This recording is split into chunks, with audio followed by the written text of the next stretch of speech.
OK, donc petit à petit, les gens nous rejoignent, c'est super. Alors bonjour à tous, on va commencer. Alors bonjour, je me présente donc Spétel Julien. Donc, je vais vous présenter, l'atelier et je suis accompagné donc de Sandrine. Bonjour, bonjour à Voilà, Sandrine tous. Vescovi, donc qui répondra donc, on listera vos questions, donc n'hésitez pas à poser des questions, hein, pendant la présentation, il y a pas de problème et on pourra vous répondre, à la fin de la présentation, hein. Voilà, donc l'objectif aujourd'hui, donc, c'est de vous montrer un petit peu donc les nouveautés aussi donc de BIMC, donc BIMC Revit et bien sûr estimer le coût des travaux dans Revit.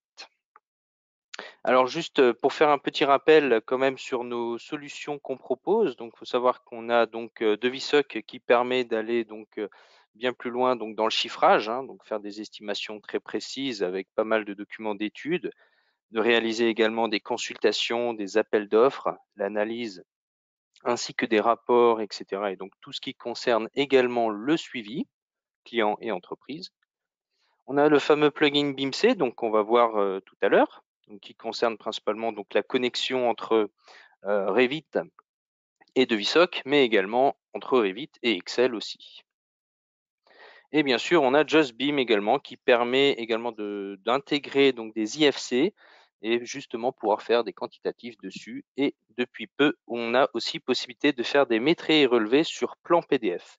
Donc vous avez les 2 solutions, soit sur PDF ou sur de la 3D avec l'IFC. Voilà un petit rappel des produits. Alors concernant le plan de l'atelier, donc comme d'habitude, hein, on fait une petite présentation d'une demi-heure et après on a donc les questions-réponses pendant une quinze, vingtaine de minutes, ça dépend des questions, hein. Alors dans un premier temps, donc on va aborder donc tout ce qui est configuration, réglage et bien sûr le principe de fonctionnement aussi. Ensuite, je vais vous montrer donc comment on importe des bibliothèques d'objets dans Revit avec les différentes manières proposées. Nous allons également un petit peu aborder l'affectation des articles de la bibliothèque directement aux objets 3D, donc dans Revit. Et donc à la fin, bien sûr, on a l'édition du rapport détaillé qui va en découle de toutes ces informations. Alors juste pour rappel aussi du principe de fonctionnement, donc comment que ça marche. Donc en fait, vous avez dans Revit ce qu'on appelle une bibliothèque de prestations.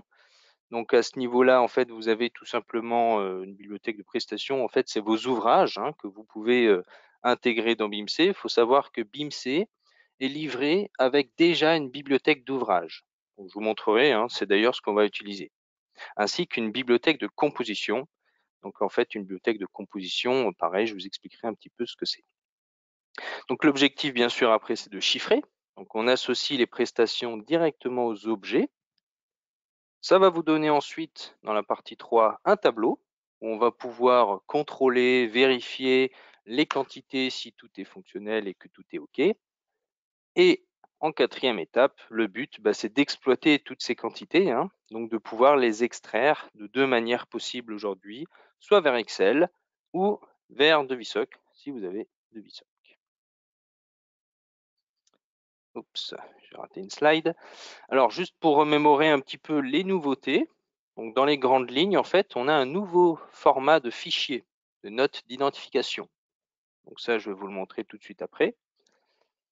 La gestion des licences. Donc aujourd'hui, tout client qui a BIMC aura prochainement un mail avec sa licence. Donc BIMC s'active avec une licence. Donc pareil, je vais vous montrer l'interface juste après cette slide. Les nouveaux rapports quantitatifs et estimatifs, on le verra également. Et on a également travaillé donc sur une nouvelle aide en ligne. Donc, vous connaissez tous aujourd'hui, tous nos clients du moins, connaissent aujourd'hui notre aide en ligne, hein, et qui aujourd'hui regroupe tous nos produits, donc qui commence à être un petit peu chargé. Donc l'idée, c'était de pouvoir avoir une aide en ligne par produit. Donc c'est ce que je vais également pouvoir vous montrer. Alors avant de passer à la slide suivante, on va déjà lancer Revit pour vous montrer déjà un petit peu, comment que ça se passe quand vous allez, être confronté avec votre licence. Donc automatiquement, donc dans Revit, vous allez retrouver comme d'habitude le menu BIMC, mais à partir du moment où vous allez sélectionner une action qui vient du menu BIMC, vous allez retrouver ici une fenêtre de choix de licence. Donc cette fenêtre de choix de licence, certains la connaissent déjà pour ceux qui sont déjà clients chez nous, hein, que ce soit sur JustBeam ou Devisoc. Donc elle est très similaire. L'objectif sera de sélectionner votre licence. Donc vous aurez un trait, 1 sur 1. Vous double-cliquez dessus et vous aurez accès aux différents modules. Alors pour mon cas, j'ai exceptionnellement pas de licence client sur le poste, donc je vais juste passer par là. Voilà, et donc on va pouvoir retrouver après directement vos différents menus qui se rattachent donc à BIMC. Donc ça, vous pourrez utiliser après BIMC de manière classique comme d'habitude. Voilà, donc ça c'est déjà une des nouveautés. L'avantage de ça, c'est que c'est directement séparé de Devisoc pour justement permettre de vendre BIMC sans forcément besoin d'acheter Devisoc. Donc ensuite, je parlais justement du nouveau format de la bibliothèque. En fait, dans Préférences, ici, vous allez retrouver quelques réglages et en l'occurrence, on a ici 2 formats de notes d'identification, le CSV ou le Keynote. Le Keynote, c'est ce que vous avez toujours connu, pour ceux qui connaissaient déjà BIMC. C'est en fait un format où vous allez retrouver la liste de vos titres avec à l'intérieur les ouvrages, hein. C'est un peu la bibliothèque présentée comme un sommaire. Vous avez des titres et des ouvrages. Le format CSV, qu'est-ce qui change? Je vais juste faire annuler puisque moi, il était déjà configuré. Ce qui change, c'est que si maintenant je vais vous montrer ma bibliothèque d'ouvrages, donc je vais juste passer par là, on reviendra sur cette étape plus tard, hein. C'est juste pour vous montrer qu'est-ce qui a changé. Donc ça, c'est ma bibliothèque d'ouvrages. En fait, j'ai toujours le principe de lot, donc ça, ce sont mes lots, avec à l'intérieur des chapitres et potentiellement des ouvrages. On voit qu'on atterrit sur un ouvrage parce qu'on a ici 2 petits icônes. Un icône pour dire qu'il y a un descriptif, un autre icône pour me dire qu'il y a un prix. Alors, il peut aussi y avoir un descriptif sur des chapitres ou des lots carrément, hein. Par contre, un prix, vous ne pourrez l'avoir que sur un ouvrage, donc l'élément le plus bas, hein, vous voyez que je ne peux pas aller plus loin. On retrouve du coup l'information ici en bas, prix unitaire et le descriptif. Là, vous avez toutes ces informations. Donc, tout ce que vous avez là, c'est la copie conforme d'Ecobible que vous avez dans Devisoc aussi, pour ceux qui, encore une fois, ont Devisoc. Donc nous, on a intégré cette base pour que n'importe quel utilisateur puisse avoir déjà une bibliothèque. Donc demain, si vous souhaitez acheter de BIMC pour ceux qui ne l'ont pas, vous aurez, quoi qu'il arrive, automatiquement cette bibliothèque fournie avec. On appelle ça la bibliothèque d'ouvrage. Donc pour info, cette bibliothèque d'ouvrage, en fait, elle est rattachée ensuite à des compositions. Donc juste pour expliquer un petit peu le principe des compositions, pour ceux qui ne connaissent pas, les compositions, en fait, ici, c'est par exemple cloison de distribution. Voilà, je prends cet exemple. À l'intérieur, vous allez retrouver des composants où vous allez pouvoir lister tout ce que vous avez besoin par rapport à votre projet. Le plus simple que j'aime bien présenter, moi, c'est plutôt la fenêtre. La fenêtre est dessinée. Mais vous, ce qui vous intéresse, c'est peut-être sortir des quantités supplémentaires. Par exemple, un linteau, un appui, éventuellement, ou également le calcul des ébrasements. Ça, vous pouvez le faire. Par contre, ces éléments-là ne sont pas dessinés, et c'est pour ça qu'on passe par une composition. Puisque le principe de la composition, c'est d'utiliser toutes les quantités que vous avez grâce à l'objet dessiné. Vous pouvez en calculer d'autres. Donc là, on voit ici l'exemple, hein. Grâce à la valeur largeur, j'ai pouvoir récupérer du coup un linteau. Et donc, bien sûr, également les ébrasements, etc., etc. Bon, après, je ne vais pas rentrer trop dans le détail des compositions, ce n'était pas l'objectif de cette démo. Mais en tout cas, si jamais, il y a pas mal de vidéos qui expliquent déjà ça. Et puis, bien sûr, on peut toujours en discuter également sur l'aide en ligne, hein. Voilà, donc ça, c'était donc surtout pour vous montrer qu'aujourd'hui, donc, on a cette bibliothèque qui est au format CSV. À savoir d'ailleurs, donc je vais juste repasser ma petite slide. Voilà, qu'on a justement 3 possibilités d'import de bibliothèque. Soit vous avez Devisoc, et dans ce cas-là, vous avez déjà 2 solutions. Une que vous connaissez bien, c'est le bouton export Revit. Donc ensuite, ça envoie automatiquement votre bibliothèque d'ouvrages dans Revit. Ça, c'est traditionnel depuis quelques années. La deuxième solution, c'est le fameux CSV. Vous avez possibilité d'exporter votre fichier de VSOC dans un format CSV. Donc ça le transforme, votre fichier de VSOC, en CSV. Et la troisième solution, c'est de passer par un Excel. Et il suffit juste de respecter ces 6 colonnes qui sont là. Si vous respectez ces 6 colonnes, je vais le faire avec vous, on va le faire là, et ben, vous aurez possibilité de créer votre propre base de données sur Excel. Je vais vous montrer comment faire. Alors, tout simplement, en fait, vous allez devoir créer un fichier Excel dans un premier temps. Donc moi, je l'ai déjà créé, mais c'est pour vous montrer qu'on a bien ici les 4 colonnes. Donc, enfin, les 6, pardon. Il faut bien que la colonne numéro 1 s'appelle code_CAO. Ensuite, ici, code CAO parent. Donc, bien en respectant toute cette structure, vous voyez, après, j'ai ici renseigné un code quelconque, par exemple le chiffre 1. Là, j'ai le titre de mon lot. Par exemple, on va l'appeler lot charpente test. Voilà, comme ça, on va bien voir la modification après dans Revit. Le nom d'un chapitre, donc bien sûr, le parent du chapitre, c'est le lot. Donc, c'est pour ça que j'ai mis 1. Vous voyez, il faut que ce soit ensuite en diagonale. Il faut regarder ensuite en diagonale. Et bien sûr, à la fin, je mets mon ouvrage. Et si j'ai un ouvrage, je peux lui indiquer un prix unitaire, une unité, et voire même une description. Une fois que vous avez fait ça dans Excel, il faut faire Fichier, Enregistrer sous, et il faut enregistrer ça sous un format CSV UTF-8. On voit bien l'extension. Voilà, donc moi c'est déjà le cas, c'est déjà un fichier CSV. Ne pas enregistrer, voilà.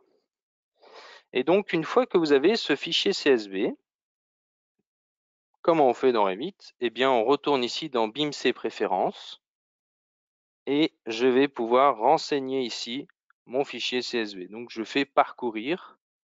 Je cherche ce fameux fichier que j'ai ici donc sur mon bureau, qui est là. Je fais OK. Pour vous montrer que ça a marché, c'est très simple. Je vais tout simplement, par exemple, dans Contrôle des familles, ici. Et là, vous pouvez constater qu'il n'y a plus toute cette bibliothèque qu'on a vue tout à l'heure, qui s'appelait EcoBible, qui, encore une fois, je le redis, est fournie par défaut avec BIMC.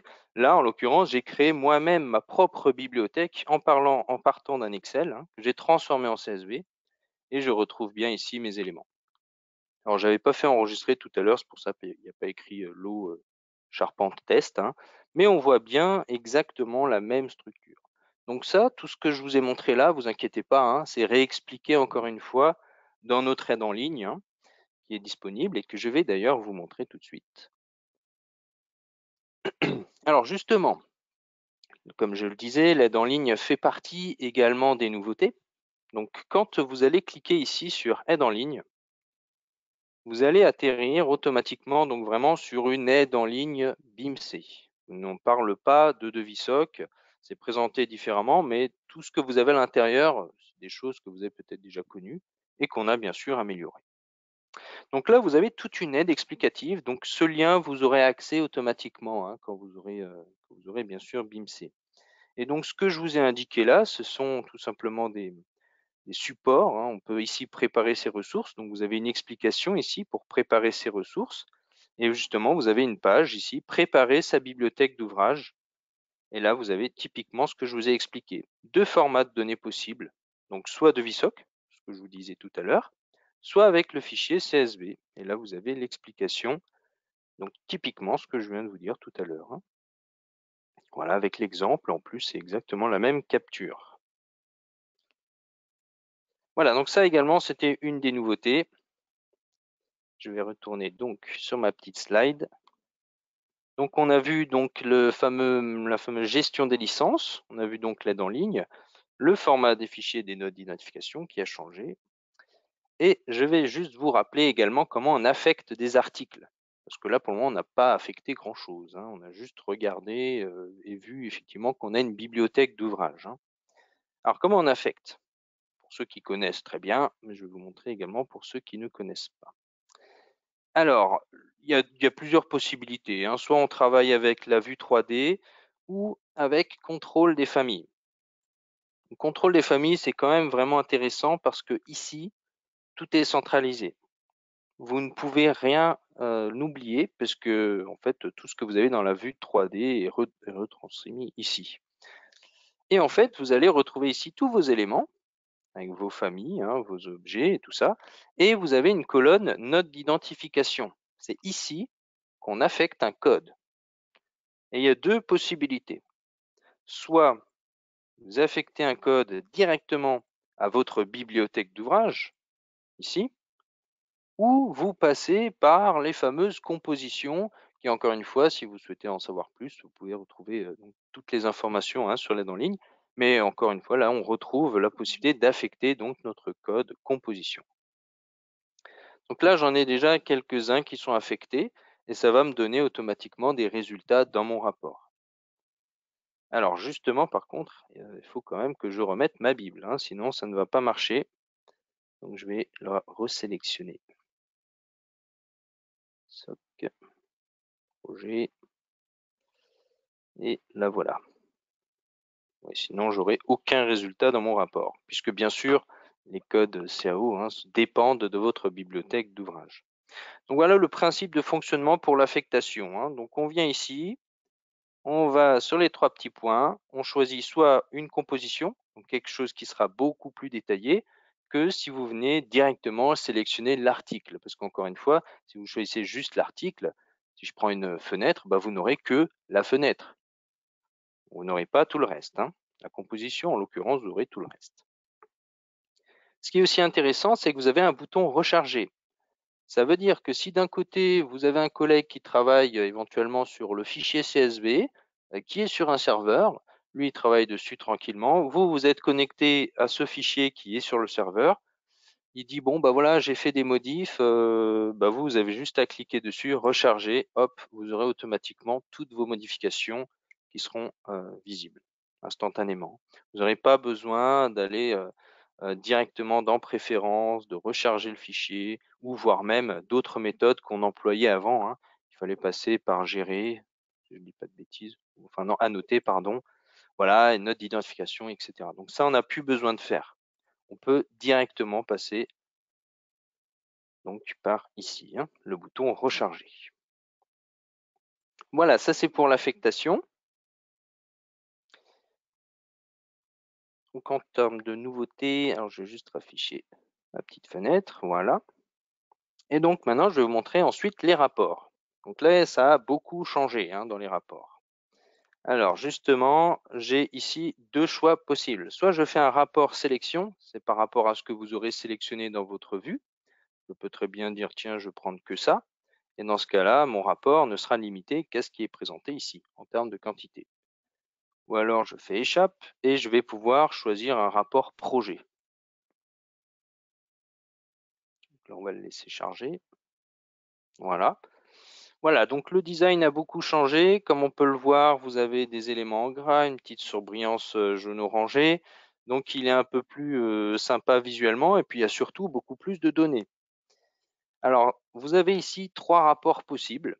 On va déjà rester sur le rapport métier, donc pour vous montrer ce qui a changé, donc comme dit le visuel. Et surtout des petits boutons là en bas. Si par exemple je fais masquer les détails, hop, je masque un petit peu entre guillemets les métrés, si on peut dire. Et on retrouve uniquement nos lots avec à l'intérieur nos ouvrages.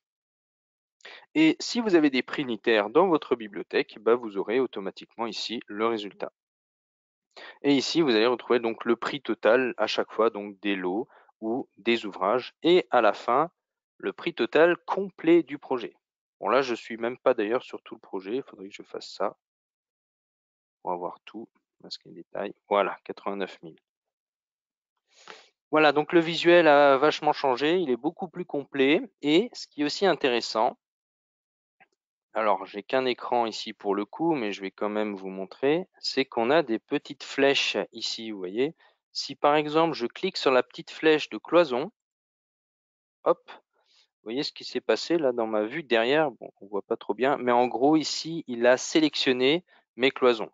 Je vais juste vous montrer autrement, on va mettre ça un peu plus par là. Bah, vous voyez d'ailleurs, elles sont encore sélectionnées. Je vais zoomer, les redésélectionner. Je refais mon rapport. Voilà, ça veut dire que vous pouvez très bien avoir votre rapport sur un deuxième écran. Vous dites: «Tiens, j'aimerais voir, tout ce qui concerne, par exemple, les cloisons». Je clique sur la petite flèche, hop, il vous mettra en évidence dans la vue graphique, dans la vue 3D, tout ce qui est, affecté à ce calcul, à ce résultat, hein. Donc les 144 carrés à 70 €, ils sont là, ici, hein. Voilà, et puis après vous avez aussi toujours le principe de position par position, hein, bien sûr, hein. Vous voyez, je peux aussi sélectionner chaque cloison de cette manière. Concernant le rapport, donc on a aussi le rapport composition. Alors moi, ce que j'aime bien avec le rapport composition, c'est surtout pour vérifier que ma composition a bien fonctionné. Vous voyez ici, si vous avez bien des résultats, donc on parlait tout à l'heure de la fenêtre, alors je vais juste la retrouver. Voilà, là j'ai par exemple ici des portes-fenêtres, voilà celle-là. Hop, et ben voilà, ça c'est une composition qui s'appelle fenêtre devant eau.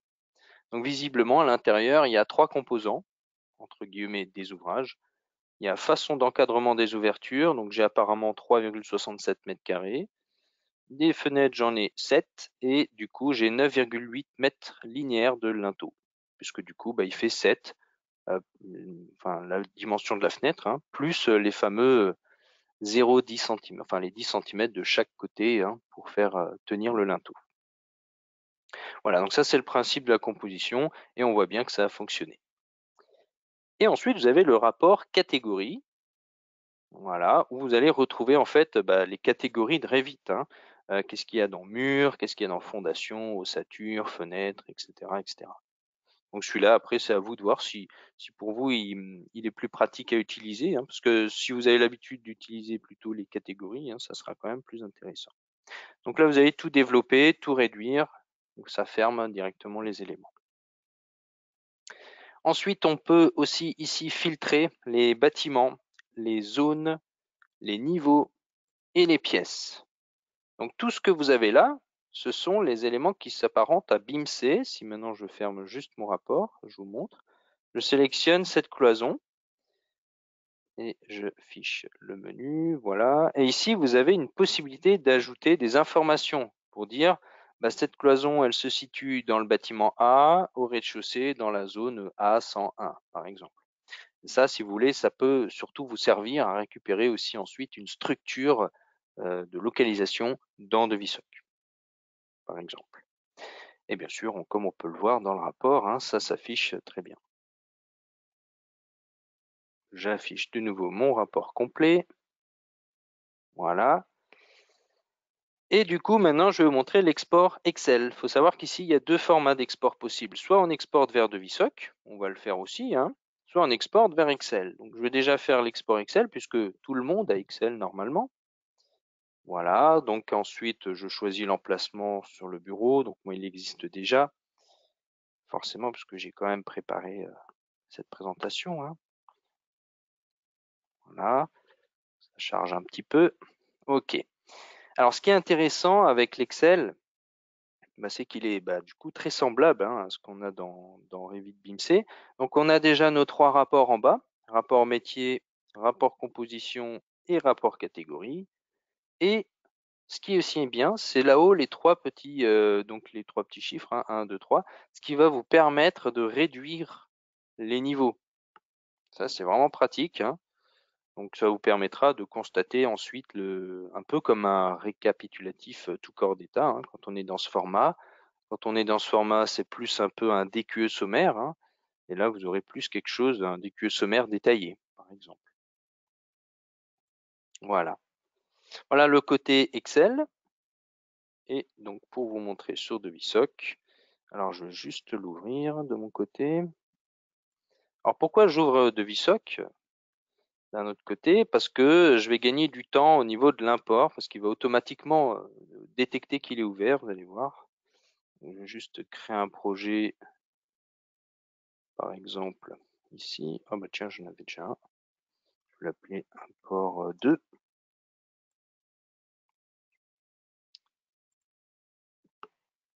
Voilà. Alors je vais juste passer sur un DQE.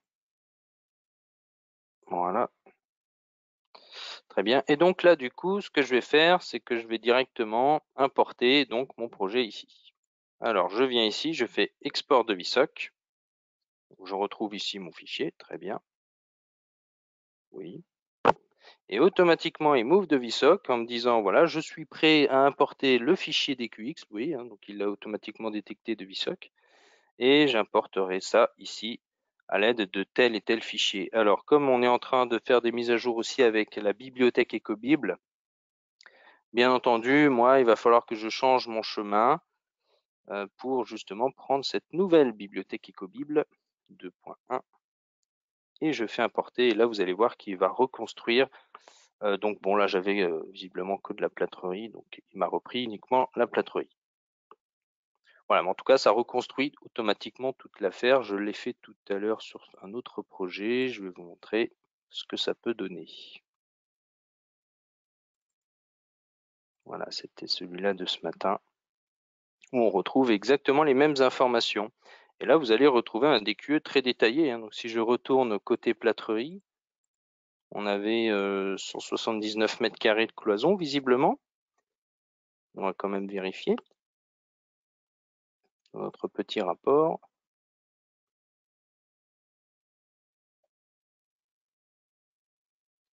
Hop, tout réduire. Les cloisons, elles sont là, 179 mètres carrés. Donc, vous voyez, vous avez normalement les mêmes quantités ici. Et vous avez exactement la même chose dans DeVisoc. Donc, vous voyez, chaque petite ligne là, c'est la fameuse ligne, donc c'est la fameuse cloison hein, que vous avez dans Revit BIMC. Hein. Donc, les 179 avec les 70 € en prix unitaire, donc après avec le total. Hein. Voilà, donc ça c'est pour l'export de VSOC. Après, bien sûr, l'idée c'est quand même d'exporter vers Excel. Hein. Vous n'êtes pas forcément maintenant obligé d'être rattaché à DeVisoc. Hein. Alors, je reviens un petit peu sur ma slide. Donc voilà, donc là on remémore ici donc les différentes nouveautés. Donc on a ici nos 3 rapports, la fameuse sélection. Et donc comme je vous le disais, on peut faire un export vers DeVisoc ou un export vers Excel.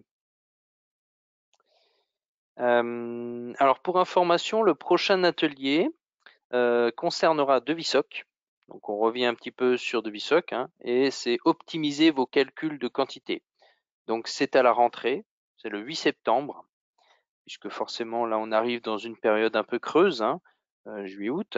Donc août il n'y aura pas d'atelier. Donc ça c'était le dernier atelier avant les grandes vacances. Hein. Donc le prochain il est en septembre. Hein.